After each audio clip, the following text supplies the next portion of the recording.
and girls of the shaft! A lot has changed with ARK in the last few months, let me tell ya. I don't know that we've ever even made a video like this, but it's about time we did. Today, I'm gonna be sharing with you my top 10 PvP tips for dominating the ARK. 10 tips that will take you from a scrawny and weak Jerry that everyone calls Bob for some reason into a big and powerful EUGENE who will destroy ARK forever!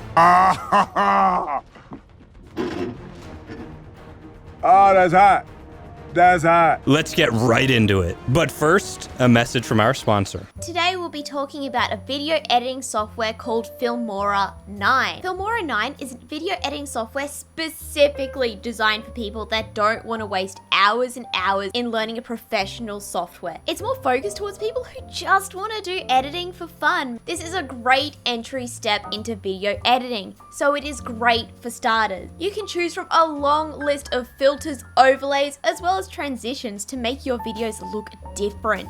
And it's great to make your videos look stylish without having to put in way too much effort and get frustrated and confused. You can even go ahead and use custom titles, giving your videos the personal touch that you've always wanted. With Filmora 9, you get features such as keyframing, background sound removal, and equalizer that will allow you to make sure your videos are perfect. I really like the green screen effect, and it's so nice to have 4K support. Filmora 9 lets you add up to 100 of video and audio tracks to the timeline. This allows you to make much more complex videos with cool green screen effects and any other effects you want to add in. So if you're looking for an easy to use video editor that doesn't slack off on features and isn't pricey, Filmora 9 is definitely worth it. Plus, if you're already a Filmora user, you can upgrade to Filmora 9 for free. Now you guys know I'm gonna hook you up, so get up, go to your computer, and download Filmora 9 in the link in description for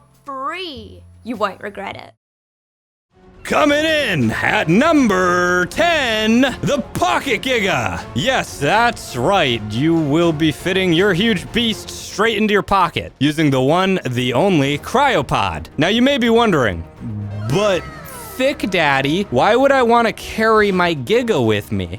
Well, little Jimmy, let me tell you why. So suck up your little Giga in your cryopod and listen up. If you're going out traveling and you end up in a sticky situation in a fight, you can just throw out your little POCKET GIGA, set it to aggressive, get on it, and start munching away at your enemy and their tames. And have you ever been traveling around the map having fun and you find a base that you want to raid with all their dinos on passive, but you don't have enough to do it in a timely manner? Well, now you do! Just throw out your POCKET GIGA and eat up those little noob dinos, you terrible noob raider. And lastly, this should be pretty obvious, but I'm gonna say it anyway. Gigas can't climb very well. If you have to get a Giga up a steep cliff, but don't want to risk enraging it, well, simply store it in your pocket and take it out when needed. Number 9, beer. Hell yeah. That's right, whip back out your New Year's alcohol because beer will be your new best friend for dealing with all of your problems in life. And you don't even have to be 21 to drink it. Beer is amazing for its damage reduction properties, giving you a roughly 40% damage reduction for 2 minutes. This is crazy. This means you can tank those turrets way easier and run up to a base and blow them up with C4. Now, as a disadvantage to the amazing damage reduction, you will not be able to regain stamina for a complete 60 seconds after your 2 minutes is up. Also, while you're drunk, running straight and seeing normal is hard. It can make you feel a bit sick IRL too. But this is a great starter strategy, as beer is an easy craft, needing a beer barrel, thatch, berries, and a water jar to make it. Happy drinking. Number 8, the plant Y trap. Something that no one even seems to care about anymore. Plant Y is an age-old meta of ARK, still just as efficient as ever. The Plant Y acts the exact same way as a bear trap does, locking in people and creatures into one spot, and it is damn hard to get out of it for a human, if not impossible. This is great to have surrounding your base. Unlike bear traps, it is completely invisible, unable to be seen by anyone. You also don't have to farm for these, as they're just grown. You can grow your own plant in a large crop plot, taking traps from the plant itself. If you have yourself a whole lot of these suckers, you'll be able to cause some real damage. These also serve as an amazing assist to turrets, locking players and creatures directly into your turret range for them to be chewed apart. This almost completely eliminates the risk from land attacks, as no one can even get near you. That only leaves the sky to worry about. Don't forget, you can also use these on a FOB during a big server war to help stop the drunk naked C4 runners from being able to get anywhere near your base. Instead, they'll get stuck and not be able to run away from you. But please, don't be annoying and place these randomly around the map. I swear if I get stuck on another one, I'm gonna break something. Now remember, Plant Y comes from scorched earth, so this may be one of your only reasons for downloading that unloved and unsupported DLC. Number 7, small characters. This is one case in life where being short can be seen as being amazing. In ARK, you definitely want to customize your character to be tiny. This gives you a huge advantage in the PvP world, making you a smaller target with a much smaller hitbox. You also immediately become much harder to see, and you can hide in bushes without too much concern. If you want to add on to your sneakiness, make your character completely black, making it near invisible when naked at night, and that's not racist. Number 6, the anti-sniping pro, the Mech. Mechs may be laughed at in many ways for how bad they were seen in the beginning of Extinction, but boy oh boy did it come out strong in the end. Now for you who haven't played Extinction, you cannot build the Mech until level 91, so this is not an easy strategy. Not to mention you have to craft it in the tech replicator. Now this may not be for low levels, but it is certainly cheap. Not to mention Element is so easy to farm now on ARK. These mechs are fast, powerful, and easy to just generally move around in, making them extremely ideal for people to be using in an everyday circumstance. Not to mention, they look awesome! But let's get into the point. Mechs kill snipers in ARK. You are completely unable to be shot out from a mech, not by any sniper or not by any turret. You are safe until your mech dies. This is super useful, making it a safe travel mount for a lot of PvPers so you don't have the fear of being sniped. They also become super useful when you consider that you cannot be shot out of a mech by turrets, meaning you can tank quite a few bullets and walk straight up to a base and tear it down easily. You also cannot be picked up by flying mounts when you're in the mech. No wyverns, terras, or anything can pick you up. The only threat to a mech rider is the Forest Titan, with his little grabby, throwy, slam attack.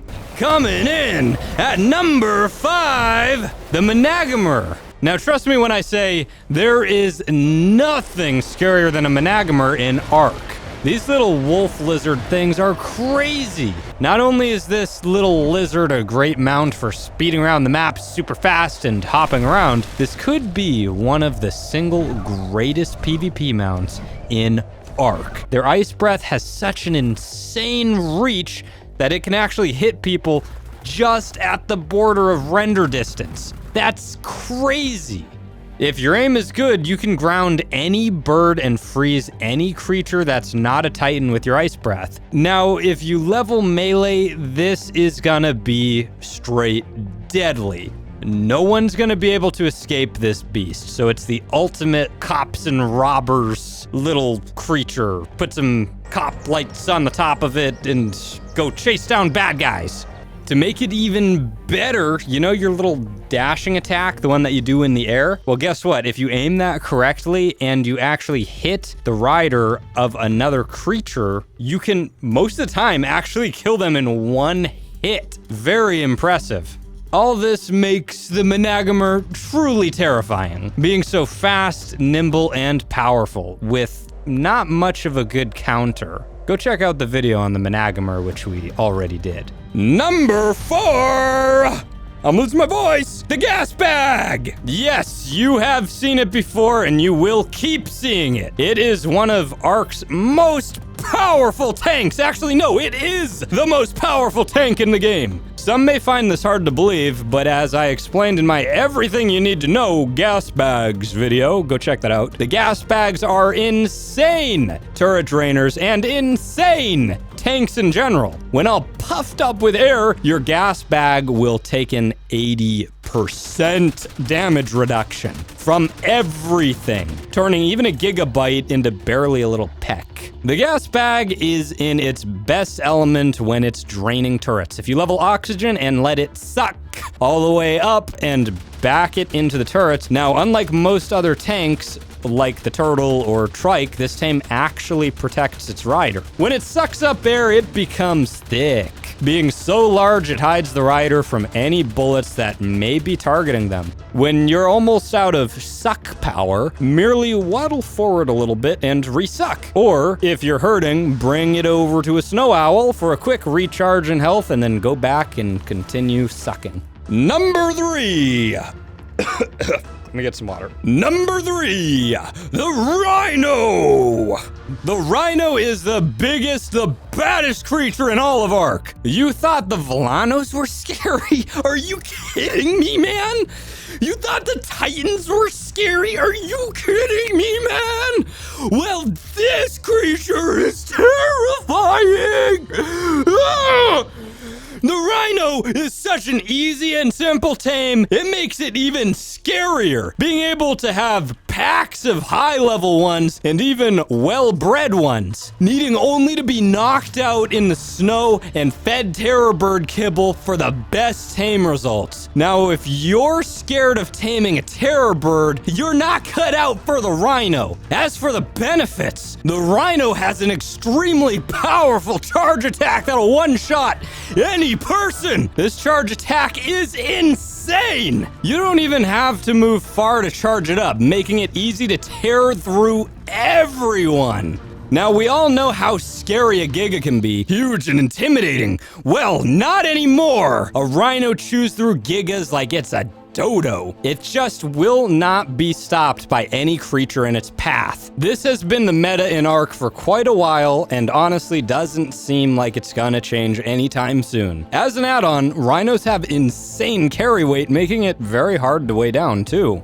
Very convenient. Coming in at number 2, Heavy Grappling.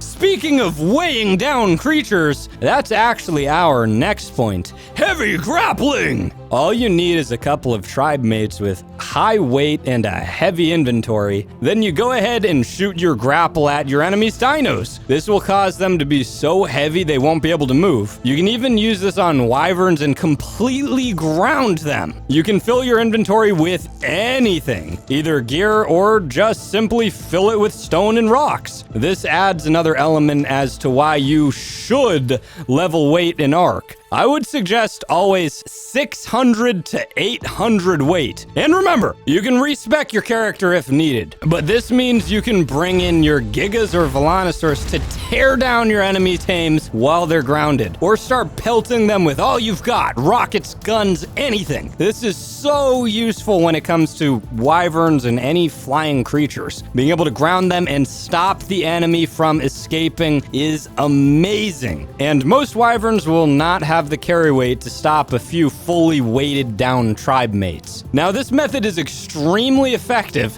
but remember, if the dino has too high of a weight, it will not work, which I doubt they're possibly going to have the weight to deal with this. And finally, coming in at number 1, Undermeshing! You know, we had to put it here at some point. Of course we were gonna add undermeshing. We're not nice and the type of people who are gonna be like, oh my gosh, this thing exists, but it's really bad. Like, we're not gonna talk about it because it's what bad kids do. No, everybody uses it, so we're gonna talk about it. Undermeshing is an extremely common issue in official PvP on ARK, but don't do it on my server because you'll get banned. But what is undermeshing exactly? Undermeshing undermeshing is slipping under the world in floating textures that aren't at all solid. This has been an issue within ARK forever. The devs will sometimes patch and fix these issues, but has yet to solve the major ones. How you undermesh has changed a lot throughout ARK's past, from knocking people out and dragging them close to a wall so they pop up inside of the mesh, to the most common issue, climbing picks and grapples, or simply just walking into some textures. It's honestly extremely easy. But how can this be useful? Well, easy. Your enemy can't fight you if you're underground. You can easily slide under a base and level it from below, killing creatures and people alike, without them being able to fight